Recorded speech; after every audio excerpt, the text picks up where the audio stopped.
So NOAA Weather Radio's warning alarm device has been run in conjunction with the routine weekly test of the emergency alert system.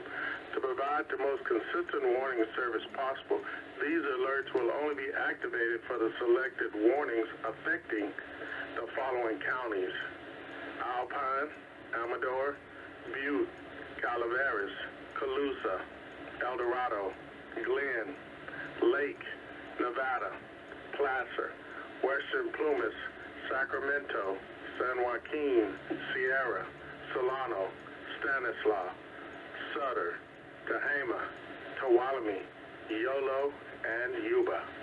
To repeat, this has been a test of the NOAA Weather Radio's warning alarm device. This is only a test. We now return to our normal programming.